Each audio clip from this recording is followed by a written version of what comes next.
نفس کو سدھارنا، یا ربی صلی اللہ علیہ وسلم دائما ابدا لا حبیبی کے خیر خلق کلہم، ان النفس لامارۃ بالسوء، یہ نفس جو ہے ایک مست گھوڑے کی طرح ہر وقت آزاد رہنا پسند کرتا ہے کہ جو ہے اس کو کوئی لگام نہ ڈالے، اس کے اوپر کوئی سواری شاہ سوار نہ بیٹھے۔ تو نفس کی مثال بھی حضور صلی اللہ علیہ وسلم نے مست گھوڑے کی طرح فرمائی ہے کہ یہ مست گھوڑے کی طرح ہر وقت آزادی میں رہنا چاہتے ہیں۔ اس کو سدھارنے کے لیے پھر مجاہدے کا فرمائے والذین جاہدوا آیا، تو مجاہدات کی حضرت تفصیل بتا رہے ہیں، اختیاری اور اضطراری۔ جو تیار ہو جائے کہ میرا نفس سدھ جائے، مطیع ہو جائے، وہ نفس مطمئنہ راضیت مرضیہ عبدیت والا بن جائے۔ ہمارے قابرین کے ہاں نفس کی پھر 8 مدارج ہیں۔ پہلا تو جو امارۃ بالسوء ہے، وہ بس ہر وقت آزادی کا طالب ہوتا ہے اور گندگی کی کیڑی کی طرح ہر وقت اس پہ خوش رہتا ہے کہ بس میں گند میں رہوں، وہ اس کی اڑینا بچھونا ہو جاتا ہے۔ دوسرا جو ہے وہ پھر نفس لوامہ آتا ہے، پھر اس کے علاوہ جو ہے پھر جو مدارج ہیں جی، تو اس کے لیے پھر مجاہدات کی ضرورت ہوتی ہے۔ کوئی شاہ سوار ہو، اس کو مست گھوڑے کو کوئی لگام ڈالے، تو وہ اختیاری مجاہدات پھر بزرگان دین بھی کراتے ہیں، شریعت میں بھی ہے۔ ابھی رمضان ہمارا گزرا ہے، اس کو حضرت فرماتے تھے کہ اس میں سارے مجاہدات موجود ہیں رمضان میں، تاکہ آگے جو اب آج کل ہم اشہر الحج میں ہیں، شوال، ذوالقعدہ، ذی الحجہ، تو مجاہدے کے بعد مشاہدہ ہوتا ہے۔ تو یہ حضرت تفصیل بتا رہے ہیں اس کی۔ اور اختیاری مجاہدات، اصل مجاہدہ تو وہی ہے کہ نفس کی کشمکشی کا مقابلہ کر کے عمل کو اللہ کی رضا کے لیے کر لینا، کر گزرنا۔ جو رب چاہیے وہ طبیعت بن جائے، من چاہیے چھوٹ جائے، یہ مجاہدہ، یہ اصل مجاہدہ یہی ہے۔ اس کے لیے کچھ معین و مددگار ہے مجاہدہ، جس کا حضرت گزشتہ مجلس میں ذکر کر رہے ہیں کہ قلت کلام، قلت اختلاط مع الانام، اور قلت طعام، اور قلت منام۔ تو اب ہماری قوتیں تو بہت ضعیف ہو گئی، پہلے والے اکابرین کی قوتوں کی طرح نہیں ہیں۔ اس لیے 2 مجاہدے جو ہے، قلت اختلاط مع الانام اور قلت کلام، بولنے کے ہر وقت جو ہمیں لت پڑ جاتی ہے، یہ کم کر دیا جاتا ہے ٹریننگ کے زمانے میں۔ اور تولو اور بولو کہ ان کو عادت ڈالی جاتی ہے۔ اسی طرح عام مجمع میں ہر وقت رہنا مضر ہوتا ہے، اس سے ان کو یکسوئی کی طرف لایا جاتا ہے۔ تو یہ ساری چیزیں اختیاری مجاہدات ہیں، حضرت فرماتے۔ باقی 2 مجاہدات اب بزرگ ان پہ زیادہ زور نہیں دیتے، قلت طعام اور قلت منام، کم کھانا اور کم سونا، مگر یہ مجاہدہ بعض امراض کے لیے کافی نہیں ہوتے، اس لیے مجاہدہ اضطراری کی ضرورت ہوتی ہے۔ حضرت فرماتے ہیں کہ یہ اب ہمارا نفس پوری طرح اس میں نہیں سدھر پاتے تو اللہ کی طرف سے پھر ایسی چیزیں ان کے اوپر آتی ہیں جو مستر، جو ہر وقت کسی پریشانی میں مبتلا کر دیتے ہیں، تو اس کے لیے مجاہدہ اضطراری کی ضرورت ہے۔ وہ بدون امداد غیبی کے قصد و اختیار سے نہیں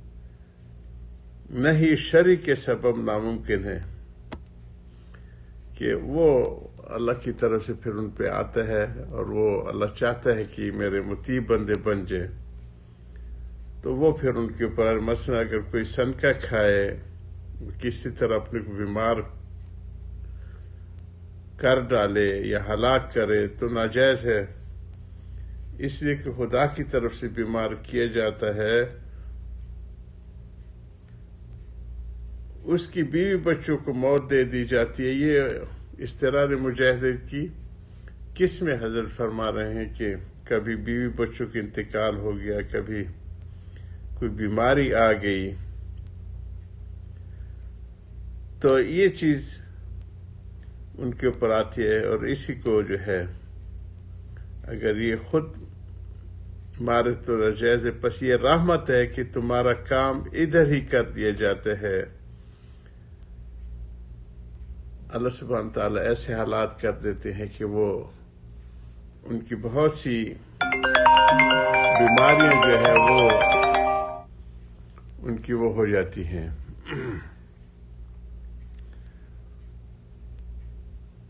اس میں اللہ تعالیٰ ان کے لیے صحت یابی کا وہ بنا دیتے ہیں، سبب بنا دیتے ہیں، اور اپنے تعلق معلّہ نصیب فرما دیتے ہیں۔ اور بدون امداد غیبی کی قصد اور اختیار سے نہیں شرع کے سبب ناممکن ہے۔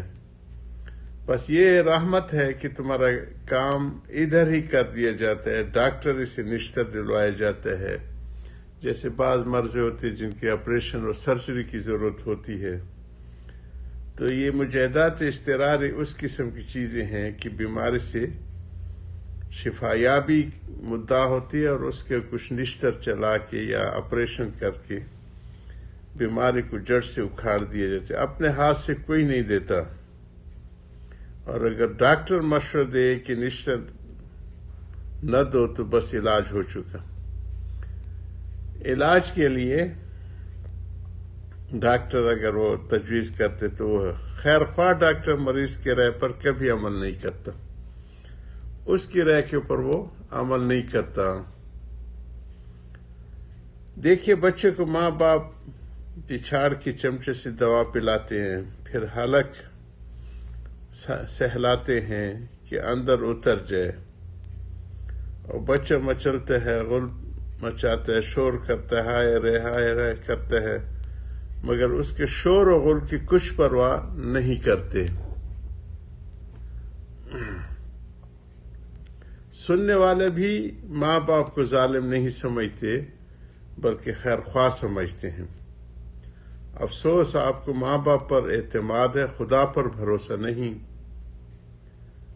ہاں، آپ اپنی عقل سے حکمت دریافت کرتے ہیں، اور جب سمجھ میں نہیں آتی تو یہ حکم لگا دیتے ہیں کہ اس میں کوئی حکمت نہیں۔ تعجب ہے صاحب، جس طرح اور قوائے مدرکہ ہیں، اس طرح عقل بھی تو صرف ایک قوت مدرک ہے جس سے پہچان ہوتی ہے، اور چیزیں جو ہے پرکھنے کے لیے اللہ پاک نے قوتیں بنائی ہیں، جاننے کے لیے خواص خمسہ جس کو کہتے ہیں، چکھنے کی اور سونگھنے کی، اور اس طرح حضرت فرماتے ہیں کہ عقل بھی تو ایک پرکھنے کی اللہ پاک نے قوت بنائی ہے، اور جس طرح وہ سب محدود ہیں اس طرح عقل بھی محدود ہے۔ انسان کی ساری قوتیں محدود ہیں، ایک حد کے بعد وہ دیکھ نہیں سکتا، الٹرا جو لائٹس ہے اس میں وہ بھی دیکھ نہیں سکتا۔ اس طرح آواز جو ہے اگر وہ بہت زیادہ شدید ہو تو وہ بھی نہیں سن سکتا، وہ جو ویو لینتھ ہے اس کے اندر نہ ہو تو پھر وہ بھی نہیں سن سکتا۔ چیونٹیاں اور دوسرے کیڑے مکوڑے کی آواز ہم نہیں سن سکتے ہیں، ان کی بھی آوازیں ہیں۔ تو محدود ہے انسان کی ساری چیزیں، مثلا کان ایک حد تک سنتے ہیں، اس کے آگے نہیں سنتے۔ ان کے آگے نہ سننے سے یہ لازم نہیں آتا کہ آواز نہیں ہے۔ مثلا یہ معلوم ہوتا ہے کہ کلکتہ میں روز 12 بجے توپ چلتی ہے، اگر اس کی آواز یہاں سنائی نہ دے تو اس کا انکار نہیں ہو سکتا۔ اسی طرح کرنیل گنج میں عطر کی شیشی کھلی اور یہاں خوشبو نہیں آتی تو اس کے کھلنے کا انکار نہیں کیا جا سکتا کہ سونگھنے کی حس ایک محدود ہے۔ اس طرح آنکھ ایک حد تک دیکھتی ہے اور اس سے آگے کام نہیں کرتی، مگر کیا حد سے نظر آگے کچھ ہے نہیں، یقیناً اس کا کوئی قائل نہیں۔ حضرت جو اللہ کی طرف سے حالات آتے ہیں اس کی شرح فرما رہے ہیں۔ وآخر دعوانا الحمدللہ رب العالمین۔